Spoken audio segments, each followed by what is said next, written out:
Friends, എല്ലാവർക്കും നമസ്കാരം. നിങ്ങൾ ഏവരും കാത്തിരിക്കുന്ന രേവതിയുടെയും സച്ചിയുടെയും നാളത്തെയും ഇനി വരാനിരിക്കുന്ന ഒരാഴ്ചയിലെയും വിശേഷത്തിലേക്ക് എല്ലാ കൂട്ടുകാർക്കും സ്വാഗതം. എല്ലാവർക്കും നല്ലൊരു രാത്രി ആശംസിച്ചുകൊണ്ട് തന്നെ നമുക്ക് സൂപ്പർ ഹിറ്റ് വിശേഷത്തിലേക്ക് കടന്നാലോ. അതിനു മുമ്പായിട്ട് ആരെങ്കിലും നമ്മുടെ ചാനൽ ആദ്യമായിട്ട് കാണുന്നുണ്ടെങ്കിൽ ഒന്ന് സബ്സ്ക്രൈബ് ചെയ്ത് വെക്കണം. അതിനോടൊപ്പം തന്നെ മാക്സിമം എല്ലാവരും ലൈക്ക് അടിച്ചിട്ട് വീഡിയോ കാണാൻ വേണ്ടി ശ്രദ്ധിക്കണേ. അപ്പൊ നമുക്ക് നേരെ വിശേഷത്തിലേക്ക് തന്നെ കടക്കാല്ലേ. അങ്ങനെ ലാസ്റ്റ് സീനായിട്ട് കണ്ടത് നമ്മുടെ സച്ചി ആണെങ്കിൽ ആ പ്രമാണം കാണുന്നില്ല. അപ്പം അതുകൊണ്ട് തന്നെ നേരെ വന്ന് സുധിയോട് ചോദിക്കുകയാണ്. സുധിയാണല്ലോ പ്രധാന കള്ളൻ വീട്ടിൽ. അപ്പം നമ്മുടെ സുധിയോടല്ലാതെ വേറെ ആരോടാണ് ചോദിക്കുന്നത്? വെറുതെ അല്ല ചോദിക്കുന്നത്, അങ്ങോട്ടും ഇങ്ങോട്ടും ഒക്കെ ഭയങ്കര പ്രശ്നമാണ് കേട്ടോ. ഒരു ഹോസ്പിറ്റലിൽ ഇങ്ങനെ ഒരു സീന് ഉണ്ടാക്കരുത്. അങ്ങനെയാണ് ഒരാൾ മരണത്തിനോട് മല്ലടിക്കുകയാണല്ലോ നമ്മുടെ ചന്ദ്ര പറഞ്ഞതുപോലെ. അകത്ത് മരണത്തിനോട് മല്ലടിച്ച് കിടക്കുമ്പോൾ മക്കൾ ഇങ്ങനെ പുറത്ത് നിന്ന് വഴക്കുണ്ടാക്കുന്നതൊന്നും അതൊന്നും ശരിയല്ല. ഏതായാലും നമ്മുടെ സച്ചിയുടെ സമനില തന്നെ തെറ്റിയിരിക്കുകയാണ്. അങ്ങനെ സച്ചിയോട് കൂട്ടുകാരൻ, അതായത് രവീന്ദ്രന്റെ കൂട്ടുകാരൻ പറഞ്ഞു, നീ ഇവിടെ നിന്ന് പ്രശ്നം ഉണ്ടാക്കിയിട്ടൊന്നും കാര്യമില്ല. ഇനിയിപ്പോ രേവതിയുടെ കയ്യിലാണ് ആ പ്രമാണമെങ്കിൽ നീ ഒരു കാര്യം ചെയ്യുക, പെട്ടെന്ന് രേവതിയുടെ വീട്ടിൽ പോയിട്ട് നീ അവരോട് ചോദിക്കുക, എന്നിട്ട് മേടിച്ചിട്ട് പെട്ടെന്ന് എങ്ങനെയെങ്കിലും ഇപ്പം പൈസ കൊണ്ടുവരണം. അതല്ലേ വേണ്ടത്. അല്ലാതെ നിങ്ങൾ ഇവിടെ വന്ന് വഴക്ക് കൂടുവോ പിടിവലോ ഇങ്ങനെ അങ്ങോട്ടും ഇങ്ങോട്ടും മത്സരിച്ചിട്ടോ ഒന്നും ഒരു കാര്യവും ഇല്ല എന്നിങ്ങനെ പറഞ്ഞു കേട്ടോ. ഏതായാലും ഇത് കേട്ട സച്ചി പോയി. പക്ഷേ നമ്മുടെ ചന്ദ്രയ്ക്കാണെങ്കിൽ ഭയങ്കര വിഷമം. ഏതായാലും ചന്ദ്രയുടെ അവസ്ഥയും സത്യം പറഞ്ഞു കഴിഞ്ഞിട്ടുണ്ടെങ്കിൽ ഭയങ്കര വിഷമകരമാകുന്ന ഒരു ഘട്ടത്തിലൂടെയാണ് കടന്നു പോകുന്നത്. തന്റെ ഭർത്താവ് മരണത്തിനോട് മല്ലടിക്കുമ്പോൾ മക്കള് ഹോസ്പിറ്റലിന്റെ വെളിയിൽ നിന്ന് തല്ലുകൂടുന്നു. അപ്പൊ ഇത് കാണുന്ന ഒരു അമ്മയ്ക്കുണ്ടാകുന്ന അല്ലെങ്കിൽ ഒരു ഭാര്യയ്ക്കുണ്ടാകുന്ന വേദന, എല്ലാ രീതിയിലുള്ള വേദനയും നമ്മുടെ ചന്ദ്രയ്ക്കുണ്ട്. ഏതായാലും സച്ചി നേരെ പോകുന്നത് വേറെ എങ്ങോട്ടേക്കും അല്ല, സച്ചി രേവതിയുടെ വീട്ടിലേക്ക് പോവുകയാണ്. അങ്ങനെ രേവതിയുടെ വീട്ടിലേക്ക് ചെന്ന് കഴിയുമ്പോഴത്തേക്ക് രേവതിയുടെ വീട് പൂട്ടിയിട്ടിരിക്കുകയാണ് കേട്ടോ. അപ്പൊ അവിടെ രേവതി ഇല്ല. അപ്പൊ ഇതിനിടയിലാകട്ടെ നമ്മുടെ സച്ചി ദേവുവിനെ വിളിക്കുന്നുണ്ട്, അതുപോലെ തന്നെ ലക്ഷ്മിനെ വിളിക്കുന്നുണ്ട്, രേവതിനെ മാറി മാറി വിളിക്കുന്നുണ്ട്. ഇവരാരും ഫോൺ എടുക്കുന്നില്ല. ഇവര് ഫോൺ എടുക്കാത്ത പ്രധാന കാരണത്തിൽ ഒന്ന് എന്ന് പറയുന്നത്, ക്ഷണപ്രദക്ഷിണം വെച്ചോണ്ടിരിക്കുന്ന സമയത്ത് ഫോൺ എടുക്കാൻ പറ്റില്ലല്ലോ. ഫോണ് പൂക്കടയിലാണ് നമ്മുടെ ദേവുവിന്റെ ഒക്കെ. അപ്പൊ അതുകൊണ്ട് തന്നെ ഫോൺ എടുക്കാൻ പറ്റില്ല. സച്ചിക്കാണ് ഒരു എത്തും പിടിയും കിട്ടുന്നില്ല. സച്ചിക്ക് ഇനി എന്ത് ചെയ്യുമെന്ന് അറിയത്തില്ലാത്ത ഒരു അവസ്ഥയിലാണ് സച്ചി ഉള്ളത്. ഏതായാലും ഇവർ അമ്പലത്തിനകത്താണ്. ഇതിനിടയിൽ പൂക്കടയിൽ വന്ന് നോക്കുമ്പോൾ ഇവരെ കാണുന്നുമില്ല. ഇവർ അമ്പലത്തിനകത്താന്നുള്ളത് നമ്മുടെ സച്ചി അറിയുന്നില്ലല്ലോ. അപ്പം ഇവർ വന്ന് അന്വേഷിക്കുകയും പിറക്കുകയൊക്കെ ചെയ്യുന്നുണ്ട് നമ്മുടെ സച്ചി. ഇവരവിടെ ഉണ്ടോ എന്ന് അമ്പലത്തില്. ഏതായാലും ഇതൊന്നും പറ്റിയില്ലാത്തോണ്ടാണ് നേരെ പലിശക്കാരന്റെ അടുത്തേക്ക് പോകുന്നത്. അത് ഞാൻ ഇന്നത്തെ എപ്പിസോഡിൽ ഉൾപ്പെടുത്തിയിട്ടുണ്ടായിരുന്നു. അപ്പൊ അത് വന്നിട്ടില്ല. നേരെ പലിശക്കാരന്റെ അടുത്തേക്ക് പോകുന്നു. അപ്പൊ അതുകൊണ്ട് ഞാൻ കൂടുതൽ വ്യാഖ്യാനിച്ച് പറയുന്നില്ല കേട്ടോ. അത് പലിശക്കാരന്റെ അടുത്തേക്ക് പോകുമ്പോൾ അവിടെ നിന്നും പൈസ കിട്ടുന്നില്ല. അവിടെ നിന്ന് നമ്മുടെ സച്ചിക്ക് നേരിടേണ്ടി വരുന്നതെന്ന് പറഞ്ഞാൽ ഒരു ദുരനുഭവം തന്നെയാണ്. അവിടെ ചെന്ന് കഴിയുമ്പം അയാൾ നാണം കെടുത്തി വിടുകയാണ് കേട്ടോ. അതുമല്ല, അവിടെയും ചെന്ന് നമ്മുടെ സച്ചി തല്ലുണ്ടാക്കുന്നുണ്ട്. അപ്പം അങ്ങനെ ഒരു സംഭവം കൂടെ നടക്കുന്നുണ്ട്. ഇത് കഴിഞ്ഞ് പിന്നെ നമ്മുടെ സച്ചിക്ക് വേറെ ഒരു ഐഡിയയും ഇല്ല. പിന്നെ നേരെ നമ്മുടെ സച്ചിയുടെ മനസ്സിൽ പെട്ടെന്ന് കയറിയത് തനിക്ക് സ്വന്തമായിട്ടുള്ളത് അത് കാറാണ്. അപ്പം കാറ് ഏകദേശം പണിയൊക്കെ കഴിഞ്ഞ് ഇറക്കാറായിട്ട് കിടക്കുക. അപ്പൊ സച്ചി ഇങ്ങനെ മനസ്സിൽ വിചാരിക്കുക, ഇനിയിപ്പോ എന്താ ചെയ്യുക. അപ്പൊ ഈ ഒരു വഴി ഉണ്ടെന്ന് പറഞ്ഞുകൊണ്ട് സച്ചി നേരെ വിട്ട് എങ്ങോട്ട് പോവാ, വർക്ക്ഷോപ്പിലേക്ക് പോവാ. അങ്ങനെ വർക്ക്ഷോപ്പിലേക്ക് ചെന്നതും സച്ചിയോട് അവർ ചോദിച്ചു, എന്താ സച്ചി വന്നത്? കാറ് കൊണ്ടുപോകാനാണോ വന്നത്? കാറിന്റെ പണിയൊക്കെ തീർത്തിട്ടേക്കുക, നീ പൈസ എല്ലാം തന്നതല്ലേ, ഇനിയിപ്പോ വേണമെങ്കിൽ എടുത്തോണ്ട് പൊക്കോ എന്നിങ്ങനെ പറഞ്ഞപ്പോഴത്തേക്കും പെട്ടെന്ന് ആ വർക്ക്ഷോപ്പിന്റെ ഉടമയോട് നമ്മുടെ സച്ചി പറയുക, അത് പിന്നെ ഏട്ടാ, ഞാൻ വന്നത് വേറെ ഒന്നിനും അല്ല ഏട്ടാ, എനിക്കിപ്പോ ഈ കാറ് വേണ്ട. നിനക്ക് കാറ് വേണ്ടെന്നോ? എന്താടാ നീ പറയുന്നത്? ഏത് നേരവും കാറ് എന്ന് പറഞ്ഞ് രാവെന്നോ പകലെന്നോ ഇല്ലാതെ ഇവിടെ വന്ന് നീ അന്വേഷിക്കുകയും പിറക്കുകയും ചെയ്തിട്ട് ഇത്രയും പൈസയൊക്കെ ചെലവാക്കിയിട്ട് നിനക്ക് ഇപ്പൊ കാറ് വേണ്ടെന്നോ? അത് പിന്നെ ഞാനിപ്പോ വല്ലാത്തൊരു സിറ്റുവേഷനിലാണ് ഉള്ളത്.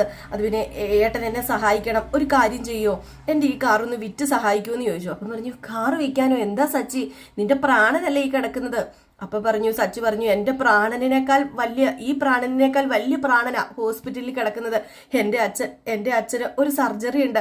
ആ സർജറി നടത്തണമെങ്കിൽ കുറച്ച് പൈസ ആവശ്യമാണ്. അതുകൊണ്ട് ദയവ് ചെയ്ത് ഈ കാർ ഒന്ന് വിറ്റിട്ട് ആ പൈസ ഒന്ന് തരുവോ എന്നിങ്ങനെ ചോദിക്കുകയാണ് കേട്ടോ. പൈസ തരുവോ എന്നിങ്ങനെ ചോദിക്കുകയാണ്. അപ്പോഴത്തേക്കും അയാൾ നോക്കിയപ്പോഴത്തേക്കും അയാൾക്ക് ലാഭം കിട്ടുന്ന ഒരു കേസ് തന്നെയാണ്. കാരണം പെട്ടെന്നുള്ള കച്ചവടത്തിൽ കുറച്ച് ലാഭം കിട്ടൂല്ലോ. നമ്മള് എന്താ പറയുക, നമുക്ക് ആവശ്യങ്ങൾ കൂടുമ്പോൾ നമ്മൾ എന്തെങ്കിലും സംഭവങ്ങൾ വിൽക്കുമ്പോൾ, സ്ഥലമാകട്ടെ കാറാകട്ടെ എന്തായാലും നമ്മൾ പെട്ടെന്ന് നമ്മുടെ കയ്യിൽ പൈസ വേണം. ഈ ഒരു അവസരത്തിൽ നമ്മൾ കിട്ടുന്ന വിലക്ക് വിൽക്കൂലോ. അപ്പൊ അതുകൊണ്ട് തന്നെ കാറിന്റെ ആ ഒരു വർക്ക്ഷോപ്പിന്റെ ഉടമയും വിചാരിച്ചു എന്നാ പിന്നെ ഇതിലൊക്കെ കേസാണല്ലോ. അതുമല്ല നമ്മുടെ സച്ചിയോട് കുറച്ച് എന്താ പറയാ സ്നേഹവും ഇതൊക്കെ ഉള്ളതാണ്. അപ്പം അയാൾ പറഞ്ഞു എങ്കിൽ പിന്നെ സച്ചി ഒരു കാര്യം ചെയ്യാം, ഞാൻ കാർ വിൽക്കാം, നീ ഇപ്പൊ പൈസ കൊണ്ടോക്കോ, നീ പൈസ ഇപ്പൊ കൊണ്ടോക്കോ. എന്താന്ന് വെച്ചാൽ ഇപ്പം അച്ഛന്റെ ഹോസ്പിറ്റൽ കേസ് അത് നടക്കട്ടെ, പൈസ ഞാൻ ബാക്കി എന്താണെന്ന് വെച്ചിട്ടുണ്ടെങ്കിൽ ഞാൻ നിന്നോട് പറഞ്ഞോളാം എന്ന് പറഞ്ഞ് അവിടെ നിന്ന് പൈസയും മേടിച്ചുകൊണ്ട് നേരെ ഹോസ്പിറ്റലിലേക്ക് വിട്ടു പോവുകയാണ് കേട്ടോ. അപ്പൊ ഇതിനിടയിൽ വേറെ കുറച്ച് സംഭവങ്ങൾ നടക്കുന്നുണ്ട്. നമ്മുടെ സച്ചി അവിടെ വന്ന് അന്വേഷിച്ച വിവരമൊക്കെ രേവതിയോട് പറയുന്നുണ്ട്. അവിടെ പൂ കിട്ടുന്ന അടുത്തുള്ള ഒരു ചേച്ചി പറയുന്നുണ്ട്, അമ്പലത്തിന്റെ അടുത്തുള്ള തന്നെ. അപ്പൊ ഇത് കേട്ട് കഴിയുമ്പോഴത്തേക്ക് നമ്മുടെ രേവതിക്ക് മനസ്സിലായി പൈസ അന്വേഷിച്ച് നടക്കുന്നത്. പക്ഷെ പ്രമാണത്തിന്റെ കാര്യമൊന്നും പുള്ളിക്കാരിയോട് പറയുന്നില്ല. അത് ഇപ്പൊ പറയേണ്ട കാര്യമില്ലല്ലോ, കാരണം അന്യരോട് ഈ പ്രമാണം മേടിക്കാനാണ് ഞാൻ വന്നതെന്ന് പറയേണ്ട കാര്യമില്ലല്ലോ. പക്ഷെ സച്ചി അന്ന് ആ ഒരു അമ്പലത്തിൽ വന്ന് ചോദിച്ചത് രേവതിനെ കണ്ടോ എന്നിങ്ങനെ ചോദിക്കുകയും ചെയ്തു. അതുപോലെ തന്നെ പൈസക്ക് ഓടി നടക്കുക എന്ന് അറിയുകയും ചെയ്തു. ഇങ്ങനെ ഒരു ഓപ്പറേഷൻ ഉണ്ടെന്നും പറഞ്ഞു. അത് മാത്രമാണ് പറഞ്ഞിരിക്കുന്നത്. അപ്പൊ അതുകൊണ്ട് തന്നെ രേവതി വല്ലാണ്ട് അങ്ങ് പേടിച്ചു പോവാണ്.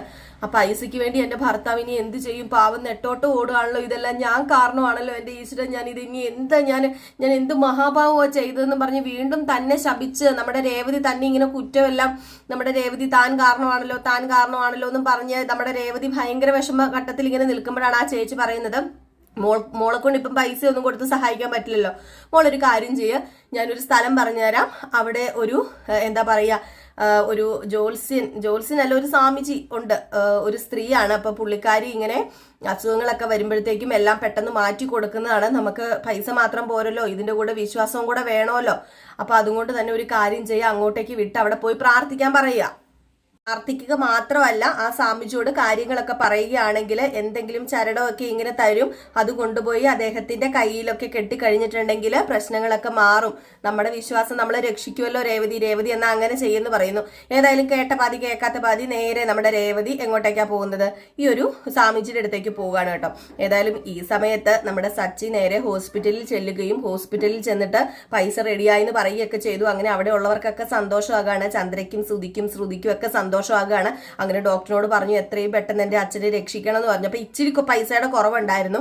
അപ്പോഴത്തേക്കും ചന്ദ്രയും ശ്രുതിയുടെ കഴുത്തി കിടന്ന മാലയും ചന്ദ്രയുടെ കയ്യിലുണ്ടായിരുന്നു ഒക്കെ ചന്ദ്രയും ശ്രുതിയും ഊരി കൊടുക്കുകയാണ് കേട്ടോ. ആ ഒരു സമയത്തൊന്നും നമ്മൾ ശത്രുതയോ അല്ലെങ്കിൽ പിന്നെ അങ്ങനെ ഒന്നും നമ്മൾ ഓർക്കൂലല്ലോ. അങ്ങനെ സച്ചിയുടെ കയ്യിൽ ഊരി കൊടുത്തിട്ട് ഇത് നീ എന്തെങ്കിലും ഇത് വിൽക്കുവോ പണയം വെക്കുകയോ ഒക്കെ ചെയ്യാൻ പറഞ്ഞു. അങ്ങനെ ബാക്കി പൈസയും കൂടെ നമ്മുടെ സച്ചി കൊണ്ടുവന്ന് ഡോക്ടറിനെ ഏൽപ്പിക്കുന്നു. ഇതിന്റെ ഇടയിലാണ് നമ്മുടെ രേവതി ജോൾസിന്റെ അടുത്ത് പോയിട്ട് വരുന്നത്. നമ്മുടെ രേവതി ജോൾസിന്റെ അടുത്ത് പോയിട്ട് തിരിച്ചു വരുമ്പോഴേക്കും എന്താ സംഭവിക്കുന്നതെന്ന് അറിയാമോ? രവീന്ദ്രന്റെ ആ ഒരു ഓപ്പറേഷൻ കഴിയും കേട്ടോ. രവീന്ദ്രന്റെ ഓപ്പറേഷൻ കഴിയും, ഡോക്ടർ ഇറങ്ങി വന്നിട്ട് സക്സസ് ആണെന്നൊക്കെ പറയും. അപ്പൊ ഇതൊക്കെ പാട്ടും പതുങ്ങിയും നിന്ന് രേവതി കാണുന്നുണ്ട്. രേവതിക്ക് ഒരുപാട് സന്തോഷമാവുന്നുണ്ട്. പക്ഷെ രേവതിക്ക് വേറൊന്നിനും പറ്റുന്നില്ല, കയറി കാണാനോ ഒന്നും. അപ്പോഴാണ് പെട്ടെന്ന് രേവതി ഓർത്തത് രേവതിയോട് കുറച്ച് സ്നേഹമുള്ള ഒരാൾ അവിടെയുണ്ട്, രവീന്ദ്രന്റെ കൂട്ടുകാരൻ. അപ്പൊ രവീന്ദ്രന്റെ കൂട്ടുകാരനോട് പറയുകയാണ്, ഞാനൊന്ന് അച്ഛനെ കയറി കണ്ടോട്ടെ, ഇപ്പൊ അവരിവിടെ ഇല്ലല്ലോ, അതുകൊണ്ട് ഞാനൊന്ന് അച്ഛനെ കയറി കണ്ടോട്ടെ എന്ന് ചോദിക്കുകയാണ്. അപ്പം രവീന്ദ്രന്റെ കൂട്ടുകാരൻ പറയാ, ഞാൻ ഇവിടെ നിന്നോളാം, മോളൊരു കാര്യം ചെയ്യുക, മോള് കയറി കണ്ടോളാം പറയാ. അപ്പൊ ഈ സമയത്ത് നമ്മുടെ ചന്ദ്രയും ശ്രുതിയൊക്കെ കൂടി അമ്പലത്തിൽ പ്രാർത്ഥിക്കാൻ പോകുന്ന സമയമായിരുന്നു. പ്രാർത്ഥിക്കാൻ പോയ ആ ഒരു സമയത്താണ് പെട്ടെന്ന് രേവതി വന്നതും രേവതി രവീന്ദ്രനെ കയറി കണ്ടിട്ട് കയ്യിൽ ആ ഒരു ചരട് കെട്ടിക്കൊടുക്കുകയാണ് കേട്ടോ. ആ ഒരു ജപിച്ച് കെട്ടിയ ചരട് ഇങ്ങനെ കെട്ടിക്കൊടുക്കുകയാണ്. എന്നിട്ട് അവിടെ കുറച്ചു നേരം രവീന്ദ്രന്റെ അടുത്ത് ഇരുന്നിട്ട് ഇറങ്ങാൻ തുടങ്ങുമ്പോഴത്തേക്ക് നമ്മുടെ ചന്ദ്രയൊക്കെ വെളിയിൽ വരികയാണ്. ചന്ദ്രയൊക്കെ വെളിയിൽ വന്ന് ആ സമയം കൊണ്ട് പെട്ടെന്ന് ഫോൺ എടുത്തിട്ട് വിളിക്കുകയാണ്. രവീന്ദ്രന്റെ കൂട്ടുകാരൻ പെട്ടെന്ന് മോളെ ഇറങ്ങി വാ, അവര് വന്നിട്ടുണ്ടെന്ന് പറഞ്ഞു. ഈ സമയത്ത് നമ്മുടെ രേവതി അവരൊന്നും കാണാതെ പെട്ടെന്ന് ഇറങ്ങി വന്നു. എന്നിട്ട് രേവതി അവിടെ നിന്ന് പോകുന്നൊന്നും ഇല്ലാട്ടോ. ഇവരാരും കാണാതെ അവിടെയും ഇവിടെയും ഒക്കെ നിന്ന് കാര്യങ്ങളൊക്കെ അന്വേഷിക്കുന്നുണ്ട്. നമ്മുടെ രവീന്ദ്രനെ ആ ഐസിയുവിന്റെ അകത്ത് നിന്ന് വെളിയിൽ ഇറക്കിയിട്ടാണ് നമ്മുടെ രേവതി അവിടെ നിന്ന് പോകുന്നത്. പക്ഷെ ഇതൊന്നും സച്ചി ഒന്നും അറിയുന്നില്ല. അത് നമ്മുടെ സച്ചിനെ കാണാതെയാണ് രേവതി ഇതൊക്കെ ചെയ്യുന്നത്. ലാസ്റ്റ് ഡോക്ടർ പറയുകയാണ്, ഓപ്പറേഷനൊക്കെ കഴിഞ്ഞു, നാളെ തന്നെ നിങ്ങൾക്ക് അച്ഛനെയും കൊണ്ട് വീട്ടിലേക്ക് പോകാം.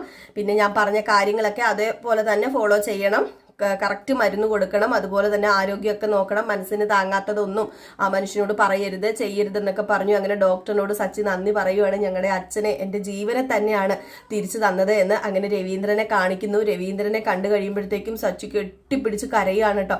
അച്ഛൻ ഇല്ലെങ്കിലുണ്ടല്ലോ, ഞാൻ സത്യമായിട്ടും അച്ഛനില്ലാത്ത ഈ ലോകത്ത് ഞാനും കാണില്ലായിരുന്നു അച്ഛന്ന് പറയുകയാണ്. ഏതായാലും ചന്ദ്രയും നേരെ രവീന്ദ്രന്റെ അടുത്തേക്ക് ചെല്ലുകയും ചന്ദ്രയോട് ചോദിക്കുകയാണ്, രവീന്ദ്രൻ നീ പേടിച്ചു പോയോ എന്ന് ചോദിച്ചു. അപ്പം ചന്ദ്ര പറഞ്ഞു, സത്യമായിട്ട് ഞാൻ പേടിച്ചു പോയി രവിയേട്ടാ, ഞാൻ എന്ത് ചെയ്യും? നിങ്ങളില്ലാത്തൊരവസ്ഥ എനിക്ക് ചിന്തിക്കാൻ കൂടി പറ്റുന്നില്ല. കാരണം നിങ്ങൾ ഉള്ളപ്പോൾ ഞാൻ നിങ്ങളോട് ഒരുപാട് വഴക്ക് കൂടുകയും ഒക്കെ ചെയ്തിട്ടുണ്ട്, വാശിയൊക്കെ കാണിച്ചിട്ടുണ്ട്. പക്ഷെ നിങ്ങൾ ഒരു നേരം നിങ്ങളെ കാണാതെ വന്നപ്പോൾ എനിക്കുണ്ടായ ബുദ്ധിമുട്ടുണ്ടല്ലോ എന്ന് പറഞ്ഞപ്പോൾ രവീന്ദ്രൻ പറയാണ്, സത്യമായിട്ട് ഞാൻ വേറെ ആരെക്കുറിച്ചും അല്ല ചിന്തിച്ചത്. ഞാൻ മരണക്കിടക്കയിലാ കിടന്നപ്പോഴും ചന്ദ്രൻ നിന്നെക്കുറിച്ചാണ് ഓർത്തത്, നിന്റെ അവസ്ഥയാണ് ഞാൻ ഓർത്തത്. ഞാനില്ലാതെ നീ എങ്ങനെയായിരുന്നാ ഞാൻ ഓർത്തതെന്ന് പറയാം. കാരണം ഭാര്യയുടെയും ഭർത്താവിന്റെ ആ ഒരു ബന്ധമാട്ടോ അവിടെ കാണിക്കുന്നത്. എന്തൊക്കെ അടിയാണേലും വഴക്കാണേലും പിടിയാണേലും ഒക്കെ ആ ഒരു ആത്മബന്ധം ഉണ്ടല്ലോ, അതൊരിക്കലും അവർക്ക് വിടാൻ പറ്റില്ലല്ലോ. കാരണം ഒരു രക്തബന്ധമല്ല, ഭാര്യയും ഭർത്താവും എന്ന് പറയുന്ന ഒരു രക്തബന്ധമോ വേറൊരു ബന്ധമോ അല്ല, രണ്ട് വ്യക്തികൾ തമ്മിൽ ഒന്നാകുന്നതാണ്. അവിടെ ഉണ്ടാകുന്ന ആ ഒരു സ്നേഹം എന്ന് പറഞ്ഞിട്ടുണ്ട്, സത്യം പറഞ്ഞാൽ കളങ്കമില്ലാത്ത സ്നേഹം തന്നെയാണ്. കളങ്കമുള്ളവർ കാണുമായിരിക്കാം, നമുക്കതൊന്നും അറിയില്ല. അപ്പം അങ്ങനെ ആ ഒരു സംസാരമൊക്കെ കഴിഞ്ഞ് നമ്മുടെ രവീന്ദ്രൻ തന്നെ ചന്ദ്രനെ കൊണ്ട് അവിടെ ഇരുത്തി ഭക്ഷണമൊക്കെ ചന്ദ്രനെ കൊണ്ട് കഴിപ്പിക്കുന്നുണ്ട് കേട്ടോ. കാരണം നല്ലൊരു സ്നേഹമുള്ള ഭർത്താവ് തന്നെയാണ് നമ്മുടെ രവീന്ദ്രൻ. അങ്ങനെ ചന്ദ്രയും എല്ലാവരും ഭക്ഷണം അപ്പോഴാണ് കഴിക്കുന്നത്. ആ ഒരു എന്താ പറയുക, ഓപ്പറേഷൻ കഴിഞ്ഞ് സക്സസ് ആയി കഴിഞ്ഞാണ് ഇവരെല്ലാവരും ഭക്ഷണം കഴിക്കുന്നത്. ഏതായാലും ഈ ഒരു സമയത്ത് നമ്മുടെ സച്ചിയും സുധിയും ശ്രുതിയും എല്ലാവരും കൂടെ ചേർന്ന് നേരെ വീട്ടിലേക്ക് കൊണ്ടുപോകുവാണ്. ആരെ? നമ്മുടെ രവീന്ദ്രനെ. അങ്ങനെ വീട്ടിലേക്ക് കൊണ്ടുപോയി കഴിയുമ്പോഴത്തേക്കും അവിടെ ചെല്ലുന്നു. അവിടെ ചെന്നിട്ട് വലിയ ആശ്വാസമായിട്ടോ, വലിയ ആശ്വാസമൊക്കെ ആയിട്ട് നമ്മുടെ രവീന്ദ്രൻ പറയുകയാണ്, സച്ചിനെ വിളിച്ച് ഓരോ കാര്യങ്ങളൊക്കെ പറയുകയാണ് കേട്ടോ. മോനെ, നീ ഇങ്ങനെ വഴക്കൊന്നും ഉണ്ടാക്കരുത്, ഞാൻ പറഞ്ഞതല്ലേ നിന്നോട് കുടിക്കരുതെന്ന്, എന്നിട്ട് നീ എന്തിനാ വീണ്ടും കുടിച്ചത് എന്നൊക്കെ ചോദിക്കുന്നുണ്ട്. പിന്നെ ഒരു കാര്യം ഞാൻ മിസ് ചെയ്തു പോയിട്ടോ, അതായിരുന്നു പ്രധാന സംഭവം. അത് വേറൊന്നുമല്ല, നമ്മുടെ ശ്രീകാന്ത് ഇല്ലേ കാണാൻ വരുന്നുണ്ട്. ആരെ? നമ്മുടെ രവീന്ദ്രനെ. പക്ഷേ ചന്ദ്ര ഒന്നും കാണിക്കുന്നില്ല കേട്ടോ.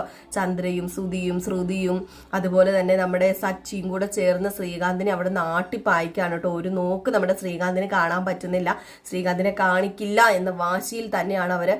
അങ്ങനെ നമ്മുടെ ശ്രീകാന്ത് കരഞ്ഞ് വിളിച്ച് കാറി കൂവിയാട്ടോ പോകുന്നത്. അങ്ങനെ നമ്മുടെ ശ്രീകാന്ത് വർഷയുടെ അടുത്ത് ചെല്ലുമ്പോൾ വർഷയാണ് ശ്രീകാന്തിനെ സമാധാനിപ്പിക്കുന്നത്. പോട്ടെ, സാരമില്ല, നമുക്ക് എന്തെങ്കിലും ചെയ്യാം, പിന്നെ നിനക്ക് കാണണമെങ്കിൽ നിയമം വഴി നമുക്ക് പോകാം, ഒരു അച്ഛനെയും ഒരു മകനെയും അങ്ങനെ കാണിക്കാതിരിക്കാന്നോ, അത് അങ്ങനെ ഒരു നിയമം വഴി പോയി നമുക്ക് അച്ഛനെ കാണാന്നൊക്കെ പറഞ്ഞപ്പോഴത്തേക്കും വേണ്ട എന്നിങ്ങനെ നമ്മുടെ ശ്രീകാന്ത് പറയാണ് കേട്ടോ. അപ്പൊ അതും വല്ലാത്തൊരു ഫീലിങ്സ് തോന്നുന്ന നിമിഷം തന്നെയാണ്. നമ്മുടെ ശ്രീകാന്തിന് സ്വന്തം അച്ഛനെ കാണാൻ പറ്റില്ല എന്നൊക്കെ പറയുമ്പോഴേ വല്ലാത്തൊരു ഫീൽ ആകുന്ന സംഭവമാണ്. ഞാൻ സത്യമായിട്ടും അത് മറന്നു പോയിട്ട്, അത് ഇതിന്റെ ഇടയ്ക്കുള്ളൊരു ഭാഗമായിരുന്നു. എല്ലാവരും എന്നോടൊന്ന് ക്ഷമിച്ചേക്കണം. നമ്മൾ ഇങ്ങനെ ഈ ഒരു ലെവലിൽ പറഞ്ഞ് വന്നപ്പോഴത്തേക്കും പെട്ടെന്ന് വിട്ടുപോയതാണ്. ഏതായാലും വീട്ടിലൊക്കെ വന്നു കഴിഞ്ഞ് സ്വസ്ഥതയും സമാധാനവും ഒക്കെ ആയിട്ടോ. പിന്നെ നേരം പരപരാ വെളുക്കുന്നു. അപ്പൊ ഇതിനിടയിൽ നമ്മുടെ രേവതിനെ കാണിക്കുന്നുണ്ട്. രേവതിക്കും കുറച്ച് ആശ്വാസമൊക്കെ ആയിട്ടോ. കാരണം രേവതിക്ക് ഒരുപാട് സങ്കടമായിരുന്നല്ലോ. അപ്പം ഓപ്പറേഷൻ സക്സസ് ആയിട്ടാണ് രേവതി അവിടെ നിന്ന് വന്നത്. അങ്ങനെ ലക്ഷ്മിയോടും നമ്മുടെ ദേവുവിനോടൊക്കെ പറയുന്നുണ്ട്. അവർക്കും വല്ലാത്ത സന്തോഷമൊക്കെ ആവുകയാണ്. പ്രശ്നങ്ങളൊന്നും ഇല്ലാതെ എല്ലാം ഒതുങ്ങി തീർന്നല്ലോ. ഏതായാലും ഈ ഒരു സമയത്ത് പിന്നെ കാണിക്കുന്നത് നമ്മുടെ രവീന്ദ്രനെ സച്ചിനും തന്നെയാണ്. അങ്ങനെ നേരം പരപര വെളുത്ത് കഴിയുമ്പോഴത്തേക്കും ബ്രേക്ക്ഫാസ്റ്റ് ഒക്കെ ഉണ്ടാക്കി ഇങ്ങനെ വെച്ച് കാത്തിരിക്കുകയാണ് കേട്ടോ നമ്മുടെ രവീന്ദ്രനെ. അപ്പൊ രവീന്ദ്രനാണെങ്കിൽ ഗുളിക കഴിക്കണം. ഗുളിക കഴിക്കുന്നതിന് മുമ്പായിട്ട് രേവതിനെ തിരക്കാണ്. അപ്പൊ രേവതി എന്ത് ചെയ്യുന്നു ചോദിച്ചു സച്ചിയോട്. അപ്പൊ സച്ചി പറഞ്ഞു, വേണ്ട, അവളുടെ കാര്യം അച്ഛൻ നീ തിരക്കണ്ട, അവള് കാരണം ഇതൊക്കെ സംഭവിച്ചെന്ന് പറഞ്ഞപ്പോ നീ വെറുതെ രേവതിനെ പഴിക്കരുത്, അവള് കാരണമല്ല ഇതൊക്കെ സംഭവിച്ചത് ശ്രീകാന്ത് കാരണം. പിന്നെ നീ എന്തിനും ഏതിനും രേവതിനെ പഴിക്കേണ്ട കാര്യമില്ല. പിന്നെ ഞാൻ മരണക്കിടക്കയിൽ കിടന്നിട്ട് എണീറ്റ് വന്ന എനിക്ക് ആരോടും ഒരു വാശിയും വൈരാഗ്യവും ഇല്ല മോനെ. അങ്ങനെ വാശിയും വൈരാഗ്യവും കാണിച്ചിരിക്കേണ്ട കാര്യമില്ലെന്ന് ആ മരണക്കിടക്കയിലാണ് എനിക്ക് മനസ്സിലായത്. അതുകൊണ്ട് എനിക്കൊരു കാര്യം പറയാനുണ്ട്, എനിക്ക് രേവതിനെ കാണണമെന്ന്. അപ്പൊ സച്ചു പറഞ്ഞു, അച്ഛൻ എന്ത് പരിപാടി അച്ഛൻ ഈ പറയുന്നത് ഇല്ലാന്ന് പറഞ്ഞു. അപ്പൊ ചന്ദ്രൻ പറഞ്ഞു, നിങ്ങൾ ഈ പറയുന്നത്? ഇത്രയും നേരം നിങ്ങൾ ഹോസ്പിറ്റലിൽ കിടന്ന് അവള് ഒന്ന് തിരിഞ്ഞു പോലും നോക്കിയില്ലല്ലോ എന്ന് പറഞ്ഞു. അപ്പൊ നമ്മുടെ ചന്ദ്രൻ അവിടെ കള്ളത്തരമാണ് പറയുന്നത്, രേവതി തിരിഞ്ഞു നോക്കിയില്ലെന്ന്. പെട്ടെന്ന് നമ്മുടെ രവീന്ദ്രൻ പറഞ്ഞു, ആര് പറഞ്ഞു രേവതി തിരിഞ്ഞു നോക്കിയില്ലെന്ന്? ദേ, എന്റെ ഓപ്പറേഷൻ കഴിഞ്ഞ് കിടന്നപ്പോഴേ ഈ കയ്യിൽ കിടക്കുന്ന ചരട് കണ്ടോ, ഇതുകൊണ്ട് കെട്ടിത്തന്ന ആരാന്നറിയാമോ? രേവതിയാണ്. പെട്ടെന്ന് സച്ചി അന്തം വിട്ടു പോവുകയാണ് കേട്ടോ. സച്ചിയോട് പറഞ്ഞു, എടാ സച്ചി, നീ ഉദ്ദേശിക്കുന്ന ആളൊന്നും അല്ല രേവതി. പിന്നെ നിങ്ങളൊരു കാര്യം പറഞ്ഞല്ലോ, പ്രമാണത്തിന്റെ കാര്യം ഇങ്ങനെ പറഞ്ഞു കേട്ടോ. രേവതി പ്രമാണം പോലും തന്നില്ല, അവള് പ്രമാണം കൊണ്ട് ഓടി, അവള് കള്ളിയാണെന്നൊക്കെ ആ സമയം കൊണ്ട് തന്നെ നമ്മുടെ ചന്ദ്ര അങ്ങ് മുദ്ര കുത്തി, കൂടെ സച്ചിയും കൂടി കേട്ടോ. അവള് കള്ളിയാണ്, പെരും കള്ളിയാണ്, അച്ഛന് അവളെ വിശ്വസിച്ചത് അബദ്ധമായി പോയില്ലേ എന്നൊക്കെ പറഞ്ഞപ്പോഴാണ് ആ ഒരു സത്യവും നമ്മുടെ രവീന്ദ്രൻ പറയുന്നത്. വേറൊന്നുമല്ല, ആ പ്രമാണം നമ്മുടെ രേവതി അന്ന് തന്നെ രവീന്ദ്രന്റെ കയ്യിൽ ഏൽപ്പിച്ചായിരുന്നു. ഇത് എൻ്റെ കയ്യിൽ, എൻ്റെ അലമാരയിലല്ല ഇരിക്കേണ്ടത്, ഇത് അമ്മയുടെ അലമാരയിലും അച്ഛൻ്റെ അലമാരയിലും കൂടിയാണ് ഈ ഒരു പ്രമാണം ഇരിക്കേണ്ടത് എന്ന് പറഞ്ഞ് അവൾ എൻ്റെ കയ്യിൽ അത് ഏൽപ്പിച്ചിരുന്നു. നിങ്ങൾക്ക് ആർക്ക് രേവതിനെ ഇതുവരെ പിടികിട്ടിയിട്ടില്ലെന്ന് പറഞ്ഞു. ഇത് കേട്ട് കഴിഞ്ഞപ്പോഴത്തേക്കും എല്ലാവരും അങ്ങ് ചമ്മി നാറി വിളറി വെളുത്തു പോയിട്ടോ. സച്ചിക്കും അങ്ങ് എന്തോ പോലെയായി പോയി. അപ്പൊ രവീന്ദ്രൻ പറഞ്ഞു, ഞാൻ ഈ ഗുളികയും എല്ലാ മെഡിസിനും ഒക്കെ കഴിക്കണമെങ്കിൽ എനിക്ക് വേറെ ഒന്നുമല്ല വേണ്ടത്, എനിക്ക് രേവതിനെ കാണണം, രേവതി പഴയ പോലെ ഈ വീട്ടിൽ ഉണ്ടാകണം, രേവതിനെ കൂട്ടിക്കൊണ്ടു വന്നാൽ മാത്രമേ ഞാൻ ഈ ഭക്ഷണമൊക്കെ കഴിക്കുള്ളൂ എന്ന് പറഞ്ഞു. ഇത് ഭയങ്കര വാശി തന്നെയാണ് നമ്മുടെ ആര് പറയുന്നത്, രവീന്ദ്രൻ പറയുന്നത്. ഒരു രക്ഷയില്ലാത്തൊരവസ്ഥയായി പോയി. ലാസ്റ്റ് നമ്മുടെ സച്ചി എന്താ ചെയ്യുന്നത്, രേവതിനെ കൂട്ടിക്കൊണ്ട് വരികയാണ് കേട്ടോ. കൂട്ടിക്കൊണ്ട് വരാതെ ഒരു വെള്ളം പോലും കുടിക്കത്തില്ലെന്നാ പറഞ്ഞത്. വെള്ളം കുടിക്കാതെ ഭക്ഷണം കഴിക്കാതെ മെഡിസിൻ കഴിക്കാൻ പറ്റുമോ? ചന്ദ്രയും ശ്രുതിയും ഒക്കെ പെട്ടുപോയൊരവസ്ഥ. കാരണം അവരൊരിക്കലും പ്രതീക്ഷിച്ചില്ല ഇങ്ങനെയൊക്കെ സംഭവിക്കുന്നത്. കിട്ടിയ അവസരം പാഴാക്കാതെ അങ്ങോട്ട് നമ്മുടെ രേവതിനെ തള്ളിക്കളയാന്ന് ഓർത്തത്. ഏതായാലും നമ്മുടെ സച്ചി എന്ത് ചെയ്തു, നേരെ ചെന്ന് വീട്ടിലേക്ക് ചെന്നു രേവതിനെ വിളിച്ചുകൊണ്ട് വരികയാണ്. സ്നേഹപ്രകടനമൊന്നും ഇല്ലാട്ടോ അവിടെ. നീ വന്നാലേ അച്ഛൻ അത് ചെയ്യത്തുള്ളൂ ഇത് ചെയ്യത്തുള്ളൂ എന്നൊക്കെ പറഞ്ഞുകൊണ്ട് തന്നെയാണ്. സ്നേഹമൊന്നും ആയി തുടങ്ങിയില്ല. അപ്പോഴും സച്ചിയുടെ മനസ്സിൽ വൈരാഗ്യമൊക്കെ തന്നെയാണ്. അങ്ങനെ വിളിച്ചുകൊണ്ട് വരികയാണ്. വിളിച്ചുകൊണ്ട് വന്നതിന് ശേഷം നമ്മുടെ രേവതി ഭക്ഷണം ഉണ്ടാക്കിയതിന് ശേഷമാണ് നമ്മുടെ രവീന്ദ്രൻ മെഡിസിൻ കഴിക്കുകയും ഭക്ഷണം കഴിക്കുകയൊക്കെ ചെയ്യുന്നത്. ഇതിനിടയിലായിക്കോട്ടെ നമ്മുടെ ചന്ദ്രശ്രുതിയോട് പറയാം, ഏതായാലും അവള് വന്നത് നന്നായി, അവള് വന്നത് കൊണ്ടാണല്ലോ ഈ ഭക്ഷണമൊക്കെ അവൾ ഉണ്ടാക്കിയത്, ഇല്ലെങ്കിൽ എല്ലാം ഞാനിപ്പോൾ നോക്കേണ്ടി വന്നേനെന്ന് പറയാണ് കേട്ടോ. കാരണം നമ്മുടെ ചന്ദ്രയ്ക്ക് അതിനൊന്നും പറ്റത്തില്ലല്ലോ.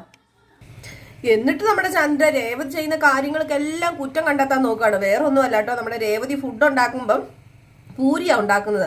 അപ്പൊ പൂരി ഉണ്ടാക്കുമ്പോഴത്തേക്ക് ശ്രുതി വന്ന് കുറ്റപ്പെടുത്തുക, കൊളസ്ട്രോൾ ഒക്കെ കൂടില്ലേ, അതുപോലെ അസുഖമുള്ള ഒരു മനുഷ്യനല്ലേ, ഇതെന്താ രേവതി നീ കാണിക്കുന്നത്, മനഃപൂർവ്വം കൊല്ലാൻ വേണ്ടി ഇവളിങ്ങനെയൊക്കെ ചെയ്യുന്നതെന്ന് പറഞ്ഞപ്പോഴത്തേക്കും നമ്മുടെ രേവതി നമ്മുടെ രവീന്ദ്രന് മാത്രം സെപ്പറേറ്റ് ആയിട്ട് കഞ്ഞി പപ്പടമൊക്കെ ചുട്ട പപ്പടവും കഞ്ഞിയൊക്കെ ഇങ്ങനെ ഉണ്ടാക്കി വെച്ചിട്ടുണ്ടായിരുന്നു.